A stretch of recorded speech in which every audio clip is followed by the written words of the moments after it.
Well, the president of the United States may be taking advice from far-right conspiracy theorist Laura Loomer.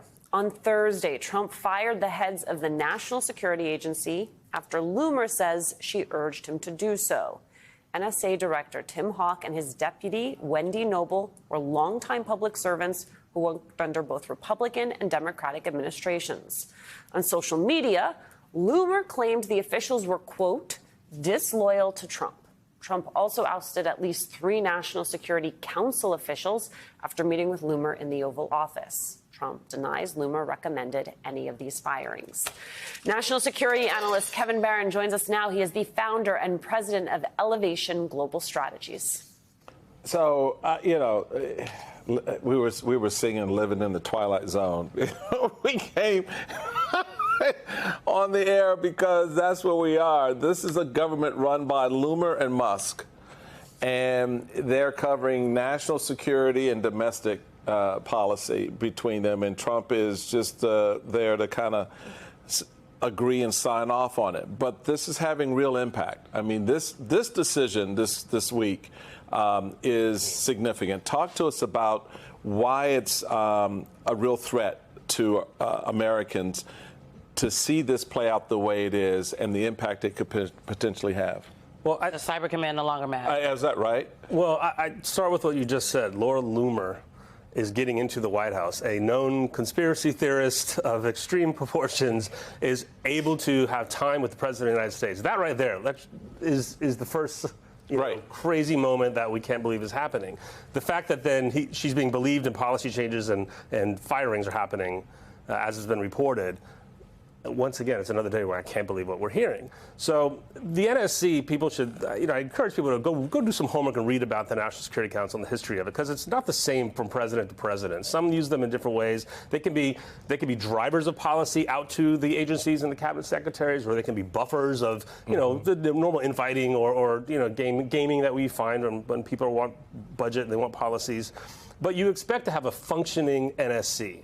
And we had this kind of problem in the first presidency with Trump, where Mike Flynn lasted a few days before he was out, and then you had a succession of people that tried to bring some normalcy to the process of coming up with intricate policies for everything around the world, right? Mm-hmm. So, you had like H.R. McMaster and John Bolton, and some of them are better than others. Let's put it that way. Mm-hmm. It seems to me that Waltz has no control over this process. I'm not sure what his role is. I'm not sure if he's, acting as a buffer, as I know some Republican members of Congress are hoping he was going to be, or if he's carrying through with it. Now, we heard that this was an Oval Office argument where he was trying to save his people, and Laura Loomer said, they had to go, and we saw what happened. So if the National Security Council can't pick his own staff, I'm not sure what is. Why is he there?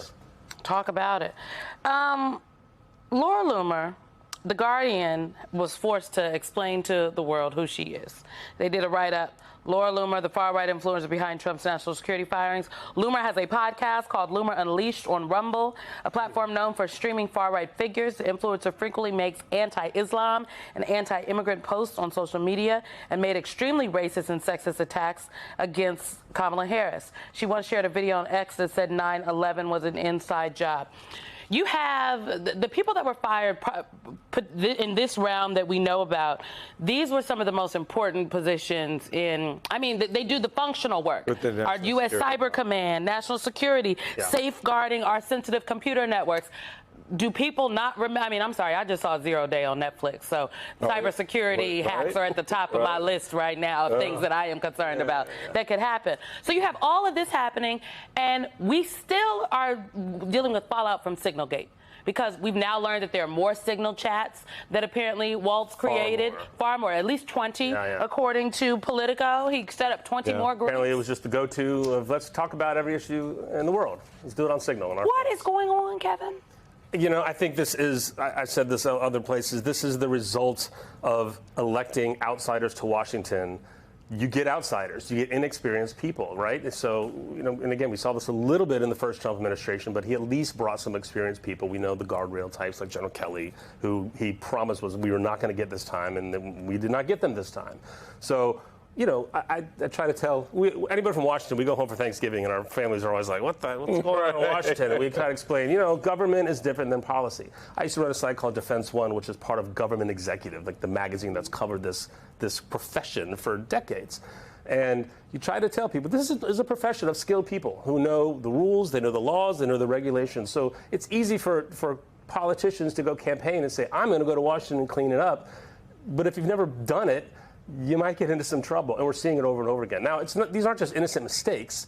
This is by design, Trump blowing up government and dealing with the consequences later. So cutting the general at the National Security Agency in Cybercom and his deputy, and knowing it was coming because after a Musk meeting, he had tweeted kind of like, we need to clean this house up. You know, presidents have the right to pick whoever they want. The alarms are, we don't know why. Why? Great. Tell me what he did wrong. Or just tell me he didn't do anything wrong. I just disagree with his policies. He's a great guy. Thank you for your service. Say something. But the DOD right now is just completely inept in public messaging. There hasn't been a single press conference with the Secretary of Defense, who would be talking about this. There hasn't been a single press conference with the Chairman of the Joint Chiefs of Staff because he was fired, and we still don't have one. The country's operating without a Joint Chiefs Chairman for 2 months now. So there's a big disconnect between the messaging of what Trump is trying to do with these firings and the reasoning of why they're doing them and what to expect. Well, I mean, I think you can posit that maybe the issue is in the messaging. I think you can also posit it actually is just wrong on its face, and that's why they don't want to message around it, because they are actually benefiting from the lack of transparency here. In a normal environment, you would have had the Secretary of Defense come out and either say something about this or have, you know, resigned himself if all of a sudden you're removing people from his jurisdiction without his stated approval. If you are our adversaries, Kevin, if you are Russia and you are watching what is happening right now at the NSA, how are you maximizing this moment to your own advantage? Well, there's plenty to do right now. The Pentagon is at the beginning. I think the Pentagon at the beginning of any presidency takes a period of time to look at the landscape of the world and think of what they have to do, and they'll eventually come out with something like a quadrennial defense review. It's a slow-moving aircraft carrier. That's how people like to describe the Pentagon.